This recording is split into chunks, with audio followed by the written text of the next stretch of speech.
Welcome back to the channel and welcome back to another quick pick prediction video.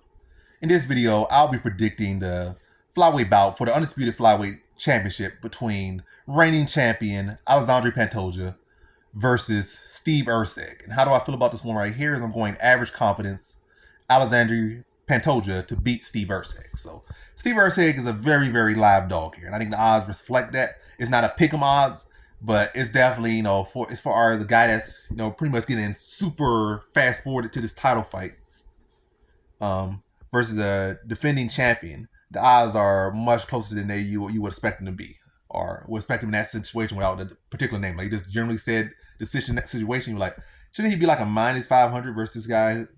Shouldn't the champion be a minus 500? That's what you would generally say in this one, but now it's like minus 200 or something, minus 180. I think like minus 220. I forget what it was, but the odds are much closer than they would typically be in a scenario like this. But yeah, Steve Erceg is a very live dog. So live dog.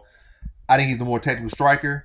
He has solid enough grappling, and Pantoja been looking pretty predictable for the most part. He's gonna look to swarm on you, then look to control you. In his 5 rounds, his cardio has not been looking particularly phenomenal or as good as I would want it to look, but he's been winning. It's been working. It worked in the random fight. You can see him fading, but he still was able to pull through and win. Seen it in his last fight versus Royval, looking tired down the stretch, but he still was able to get him down and control him. But yeah, this is a tough fight, but I'm gonna lean to the champion, and this is a huge step in competition. It's not like Erceg has really put on such stellar performances just yet. Like he knocked out a Chinny fighter, everyone knocked out in the weight class. Well, everyone pretty much top 10 has knocked out in his last fight.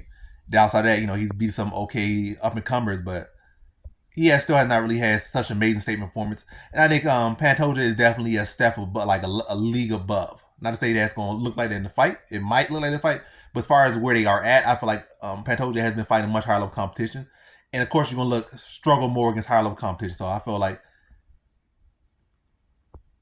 he's going to be the final success taken out. And also, who else found success? I think that chess player was actually having good success grappling Erceg. He's not the greatest offensive grappler, and that was even after he was hurt. He was able to get success on the ground. So, matter of fact, I'm gonna go like third round.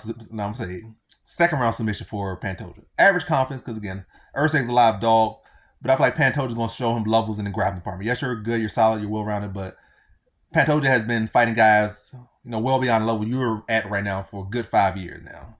Not just recently, for a long time, he's been a top flyweight. And even outside the UFC, he was a top flyweight. He was a champion in other leagues and fighting top guys. So, yeah, I think it's a big step up. Erceg, again, live dog, but I think Pantoja's going to show him levels. And it's going to be a good learning experience for Erceg, but I think this is going to be one of the performances where Pantoja could put a stamp. Because his last 2 fights, Royval were kind of, it was an okay fight. Moreno fight was an okay fight, but he didn't put the stamp on those guys, and they were very competitive fights. And he did, again, his cardio looked kind of a little bit, his technical a little bit slow, but I feel like it's going to be a fight where he's going to be able to put a statement on. I think Erceg's going to come out sharp and stuff. But I think Pantoja's going to be able to be crafty, a little bit unorthodox, a little bit awkward, but find those takedowns. Then once he gets those grappling situations, I feel like he's going to come alive and really be able to thrive on there and really just show the depth in his grappling between the two and really be able to break down Erceg. And I think he finds that submission in the second round. So in this one, I have Alexandre Pantoja via second round submission.